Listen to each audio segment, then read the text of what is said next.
Hi, everyone, and welcome.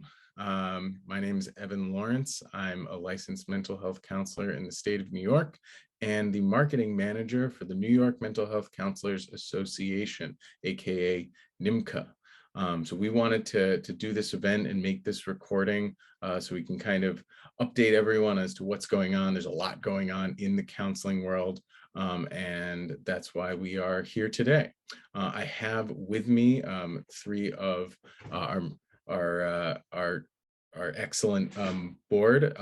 First off, I have our president, Eric. I also have our president-elect, Dr. Baer, and I have our executive director, Judy Ritterman. And I'd ask that they all introduce themselves. Eric, I'll pass the mic to you first. Hi, everyone. My name is Juan Arevalo. You know me as Eric.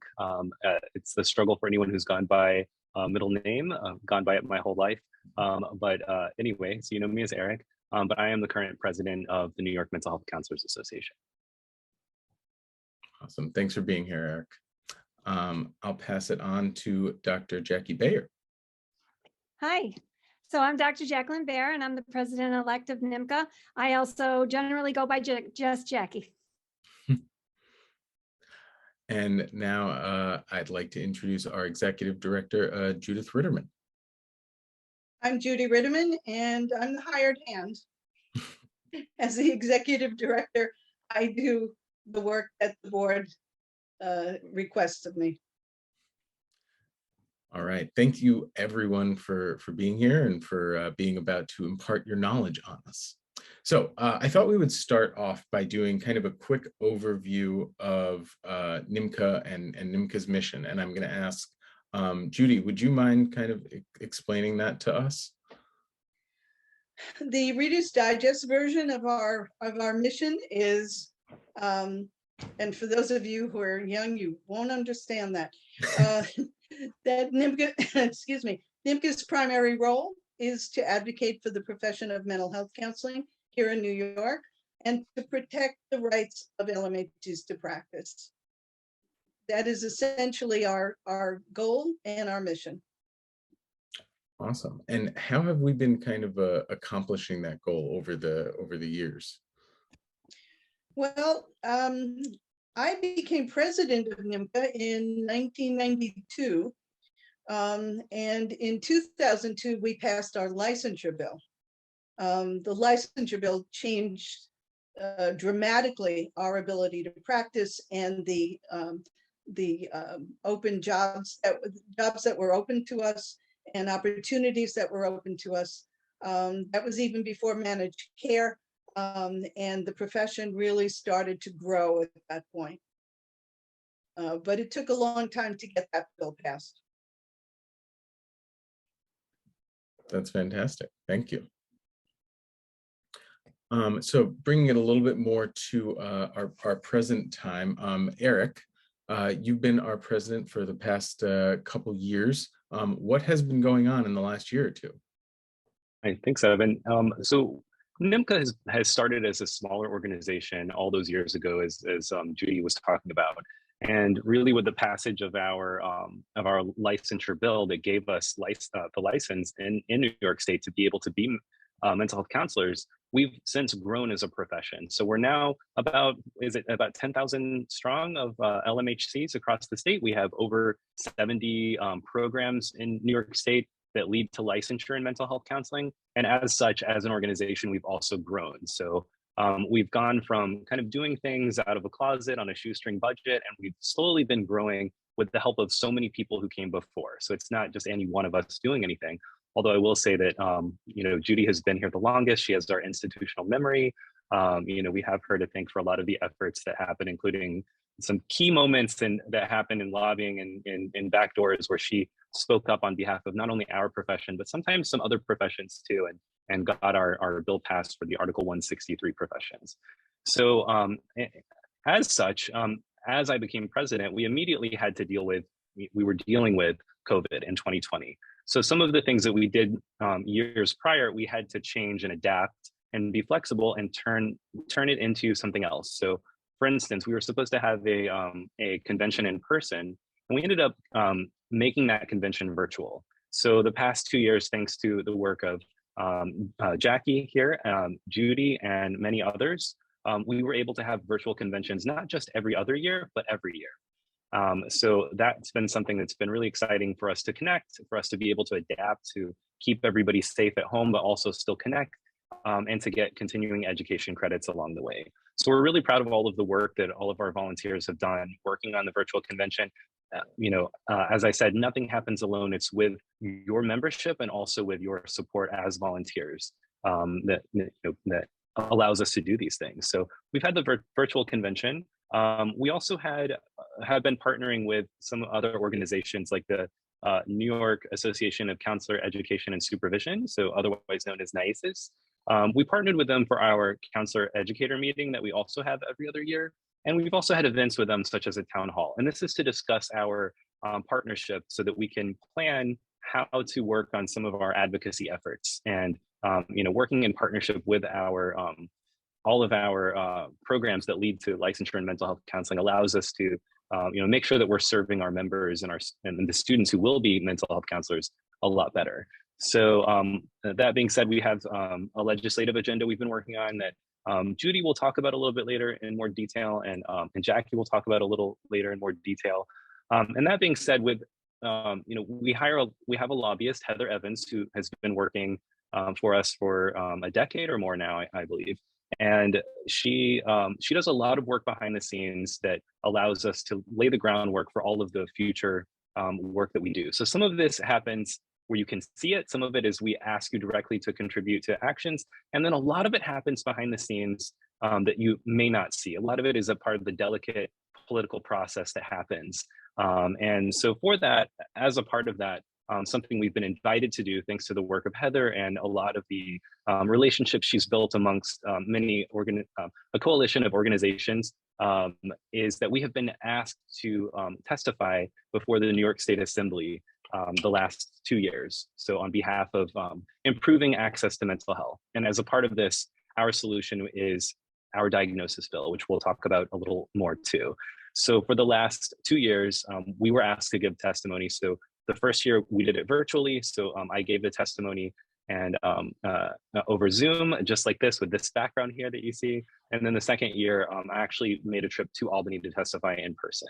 And our support has only grown over the years, thanks to work that Heather's done, but also work that members have done, contacting people when we've asked, and having your organizations and institutions and sign on to onto our efforts. Also along the way, as we are a growing organization, we've decided to come up with new board positions that help to grow our organization. So one of these positions, Evan, you now have, which is the marketing manager position, which is new. So as NYMHCA grows, we realize, and especially as the pandemic has caused us to go virtual, we've decided to ramp up our efforts of how we're marketing ourselves, how we're communicating with members. And through things like this, this informational video that we're providing right now, we're hoping to be more communicative about what we're doing with NYMHCA, so you can see all of the things that we're doing.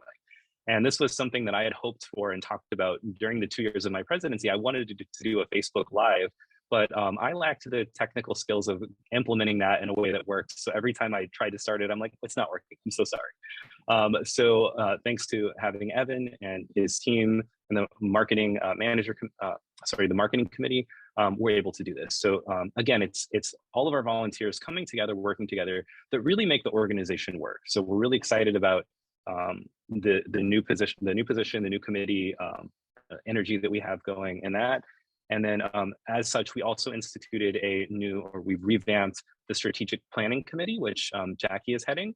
And with that, we were able to kind of dump all of these ideas that we have for long-term planning for NYMHCA, such as working on our expanding and improving our digital infrastructure, our website, our membership management systems, et cetera. Kind of putting all of these things into one place where the committee can really work to improve our strategy for tackling those challenges long term and come up with like real solutions to these challenges. And so Jackie will talk a little bit more about that later, but yes, we've been growing our, as an organization, we're trying to adapt and change. And I think this is an exciting time to be a member of NYMHCA. And we have a lot of big things in the works that you'll hear Jackie talk about in a little bit too. So thank you, Eric. So I wanted to follow up on one of the aspects that you mentioned, which is kind of like what's happening in Albany, kind of some of the legislation. And I'll direct this actually at both Eric and Judy kind of simultaneously. So what has been, in relation to mental health counseling and some of those other professions you mentioned, what has been happening in the legislation up in Albany? You want to start, Eric? So there, as I've said, there's a lot of stuff that happens behind the scenes. So Heather is constantly working on our behalf to establish relationships with a lot of legislators, a lot of organizations that end up being partners of ours. So a lot of the legwork is done behind the scenes in that regard to just making sure that we have know who our allies are, have good working relationships, and then also knowing who may be opposed to some of our efforts and trying to make bridges in those regards to make things as favorable for us as possible. So a lot of that's been going on behind the scenes. And Judy, maybe you can talk about some of the more specific aspects of that. I think you have a list of all of the legislation that we've also passed recently.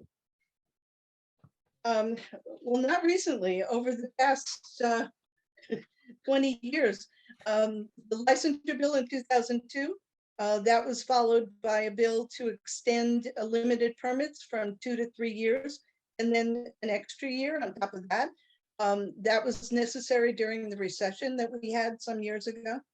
Then we passed our continuing education bill, which allowed us to prove to the citizenry of the state that mental health counselors are lifelong learners, and the practitioners that they go to will be continuing their education for as long as they're in practice. And then more recently, last year, we passed a Medicaid bill, which will give private Medicaid numbers to those who want to work with Medicaid clients so they can bill Medicaid directly. And I believe Jackie's going to talk about that. And then just a few weeks ago, the private practice bill that we had in the legislature passed, and that will mandate insurance companies in New York to accept LMHCs. And then, of course, a couple of weeks ago, we passed our diagnosis bill. Our first diagnosis bill was introduced in 2010. So that gives you an idea of how long it takes to get something like this through. Oh, so just for anyone watching the recording in the future, it's about 2020 right now. So that's 12 years by my count. 12 years, yeah. We first tried to get that. We first tried to have our regulations in regard to our scope of practice changed to include diagnosis in the language. And that didn't work out. And the next thing we had to do was to introduce a bill. And that's the process. So maybe we can expand on that one a little bit more in the sense of kind of what does it mean, especially for, you know, the kind of applied to all the LMHCs or all the professions that are affected by this. What does it mean to have diagnostic authority? Well, as everyone knows, mental health counselors are educated to diagnose. It's an important component in our educational process. Our licensure exam is almost entirely diagnosis. We don't lack the education and the training. What we lack is the word diagnosis in our scope of practice. And that was an unfortunate compromise we had to reach in order to get our licensure bill passed in 2002. We had to remove the word diagnosis, and every synonym for diagnosis was included in that legislation in our scope. So if you read our scope of practice, it says we're authorized to assess, evaluate, identify disorders, and to identify the disorders, we can use the DSM. Kind of sounds like we can diagnose. But since the word diagnosed was not included in that legislation and signed into law, the state education department determined that we were not authorized to do so. Qualified, educated, just not authorized. And so over the years, particularly since managed care came in, and there was a restructuring of state agencies in Albany, this came to the foreground, and that's why in 2010 we started to work on rectifying the problem. And as I said, you can see how long it takes. Having Diagnostic Authority will create a more even playing field, if you will, with clinical social workers and other mental health professionals. So right now, many of our members have complained to us that they've been applying for jobs that would keep them in a one-down position to clinical social workers in particular. And we're at the same level as LMSWs, who, even though they're licensed, they have to work under the supervision of an LCSW. Mental health counselors are independent practitioners. And so having Diagnostic Authority will open up many more opportunities for jobs in state agencies and private agencies, and in particular with the Veterans Administration. They have not been able to hire us because we did not have Diagnostic Authority. We have members who went to neighboring states to get licensed so they could work in VAs here in New York. So having the authority going forward will eliminate that necessity, and I think the VA will be very happy to hire our people. Excellent. All right, so we had all the synonyms in 2010, but now we have at least a little forward movement on the actual authority, and this sounds like kind of a legal moment of legal authority for diagnosis, if I'm understanding this correctly. Yes. Awesome. Okay. You got it. Well, thank you. So I'm now going to pivot to Dr. Baer and ask, so you're president-elect, about to take over as president very soon, couple of weeks. What else is happening in NYMHCA right now? Okay, so right now I'm going to kind of touch on things that both Eric and Judy spoke about. But for the first, as Eric was talking about earlier, this year we are hosting our 3rd annual virtual convention that offers the greatest number of workshops that we've ever been able to offer. As our registration continues to grow, we are thrilled to be considered a reliable source and a leader in continuing education learning opportunities. So that is huge. As Eric mentioned before, nothing happens with one person. This is a committee. We have a committee this year that's been working on convention, and the membership and people who are willing to participate in committees for NYMHCA, this is what makes the dream come alive. This is what makes these things happen. So we want to thank it with every opportunity we have, just to thank people for being members and to be active participants with each of our committees. So thank you everybody who's doing that. In addition to the virtual convention, NYMHCA expanded our online presence by establishing more learning opportunities through our e-store. With the generous contributions of our presenters, we were able to create an on-demand library. With every event that NYMHCA hosts, the on-demand library is growing, and it's giving members a consistent source of quality and relevant professional development opportunities. So we're very proud of that as well. And again, that doesn't happen without the presenters giving us permission to represent their stuff on the on-demand library and to offer it to our members. So again, thank you to all the presenters who are willing to do that.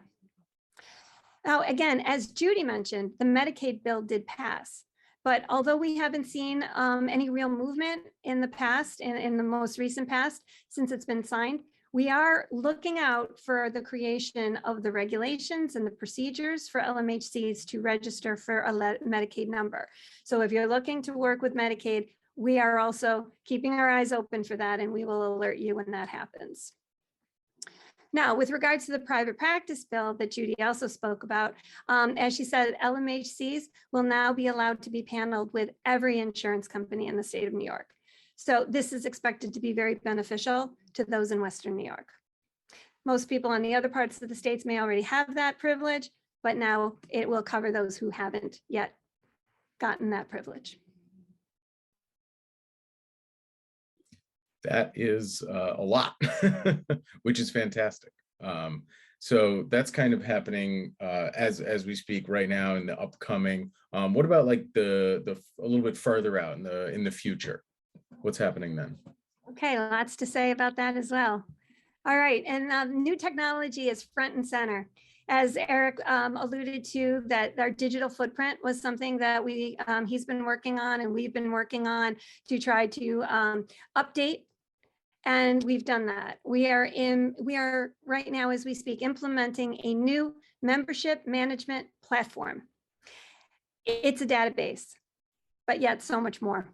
This system will allow members to more easily access NYMHCA's resources, register for live and on-demand learning opportunities, manage and renew memberships, improve the Find a Counselor and Find a Supervisor directory, and overall enhance the general communication between NYMHCA and our members. So we're super excited about that. So we're also developing a new website, and that website will be fully integrated with the new membership platform. We are looking forward to its new capabilities and its ability to improve NYMHCA's presence online. We're hoping that it will provide an opportunity for the organization to offer more unique personalized services, such as online communities for job postings and the ability for members to track their continuing education credits within their own profiles. And again, more to come. Behind the scenes, we are working toward establishing a 501c3, which will be the charity arm of NYMHCA.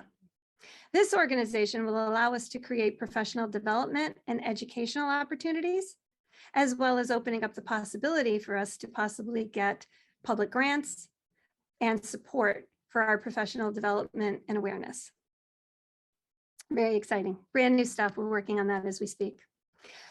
As Judy also spoke about earlier, NYMHCA is an advocacy organization that promotes the mental health profession and protects our rights to practice. So with regards to our professional identity, we as an organization are continuing to build relationships in Albany and among the O agencies, which is OASIS, Office of Mental Health, OPWDD, for example, and we're going to continue to promote the LMHC professional identity within the mental health community. There are, as Eric said, approximately 10,000 LMHCs in New York State, and we want to work toward harnessing their voices to strengthen our position within the mental health community. For example, the deeper our understanding of our uniqueness as a profession, the stronger we will become. So again, as Judy spoke about with the positive impact of the diagnosis bill, we hope to get and fight for the equal and fair compensation for LMHCs, for mental health insurance companies, as well as state insurance plans. Couple more things. Be patient. Collaboration is super important for us as we move forward. And what does that mean to us? NYMHCA is going to continue to build relationships between ourselves and our members.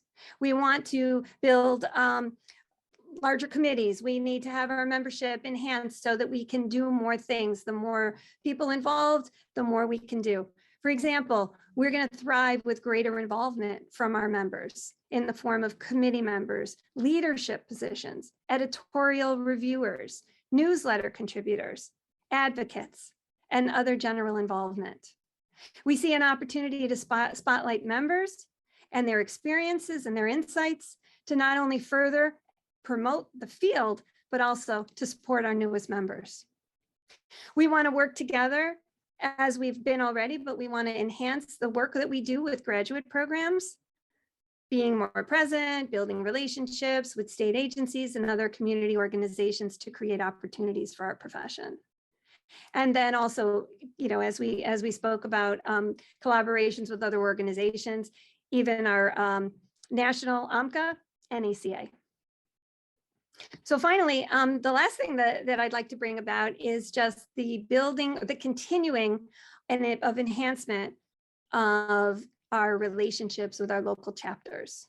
As a state-run organization, it's so imperative that we do become involved with the local chapters, and that has already been worked on significantly, and with Eric and Judy. Eric, for many years, I think you mentioned 6 years, right, Eric? About 6 years you've been working in that capacity.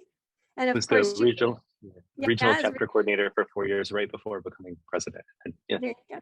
And then president-elect, and now president.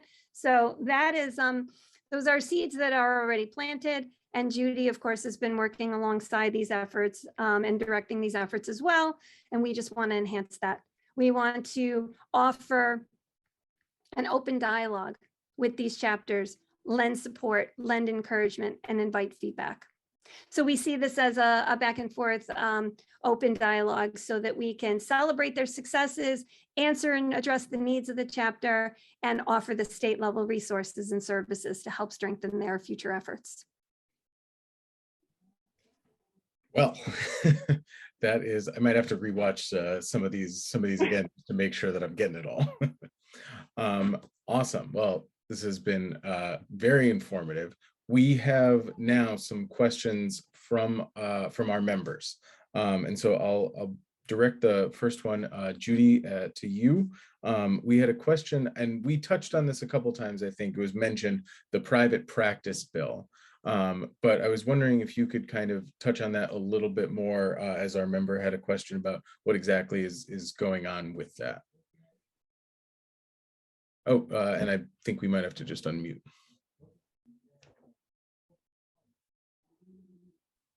Sorry about that. We know the bill passed, and we know that at some point it's going to go up to the governor's desk for a signature. We don't know at this point whether the governor is inclined to sign it. When most of the bills that pass in Albany pass May and June, this was a very short legislative session. It ended June 2nd, where it usually ends the third week in June. So it ended quickly. There were thousands of bills that were passed in the last few days. Our private practice bill actually passed about a week or so before that.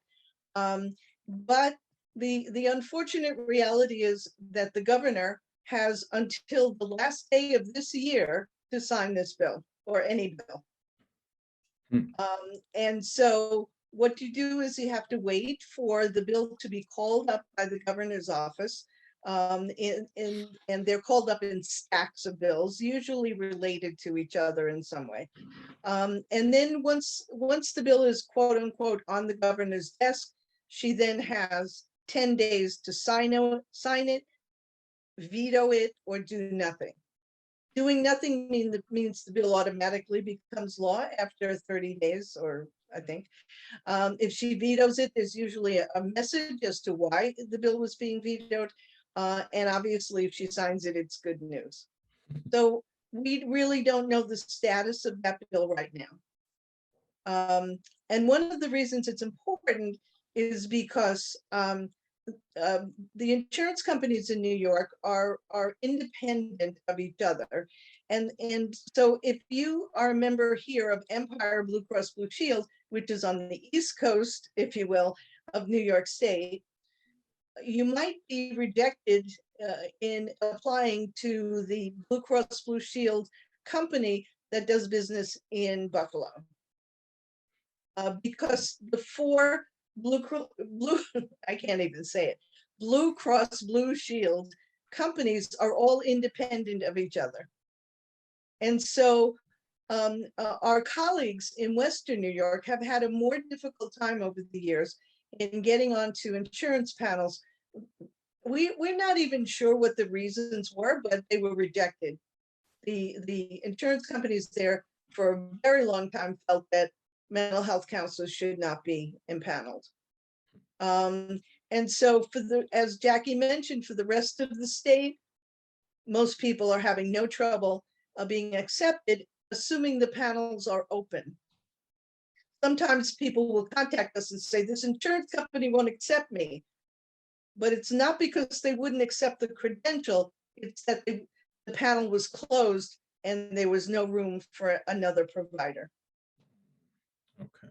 So it's, So we don't really know the total effect of if the private practice bill is signed into law, what the total effect is going to be. We won't know that for a little bit. oh, okay. So it might have an even greater effect, because right now it sounds like it is, it's kind of unifying the counselors in New York State, which I imagine at this time where, you know, remote counseling is very big, actually probably has a large impact for our profession. Sure. Oh, okay. Excellent. Thank you.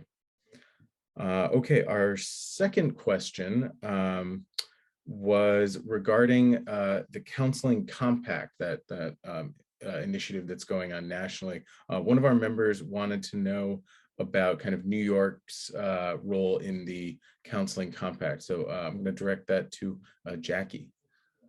Okay, well, just to start off, in order to be a member or to participate in the ACA Compact, you have to have Diagnostic Authority. So without that passing of that bill, we were not able to participate in it. But now that we've had some forward movement, we are now able to begin to explore the possibility of joining the compact in the future.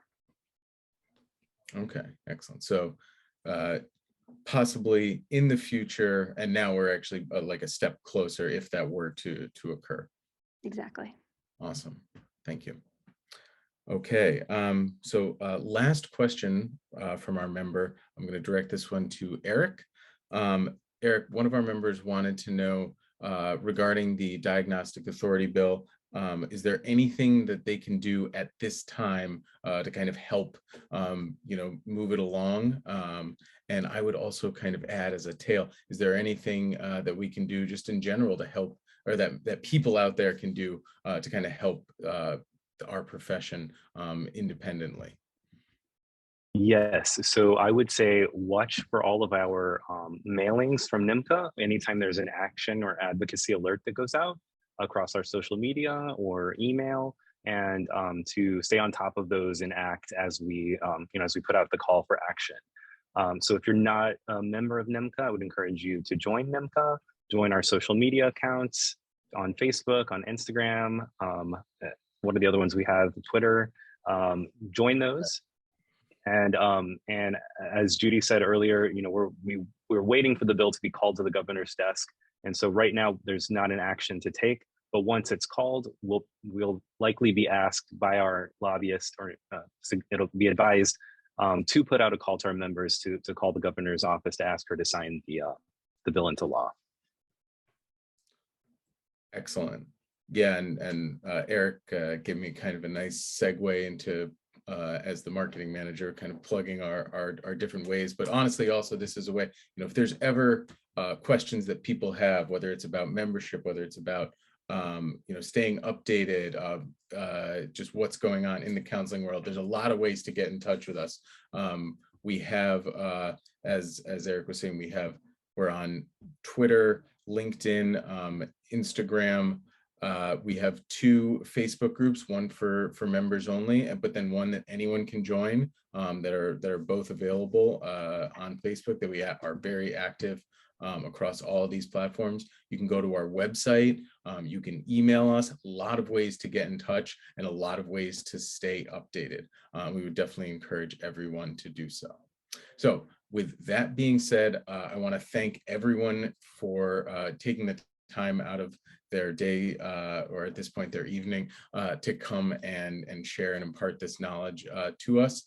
If anyone has questions for any of them or myself, you can use the channels that I just mentioned, and we'll be putting more updates out in the future. Upcoming, we have a members only talk with our our lobbyist, Heather Evans, she was mentioned before. We have our convention, which is upcoming at the end of July into August, which has a lot of different events. We'll be putting on more Learning Institute events for CEUs, for counselors, and just a lot of things to get involved in if you're interested. So once again, thank you all for being here, and really looking forward to the future. Thank you, Evan.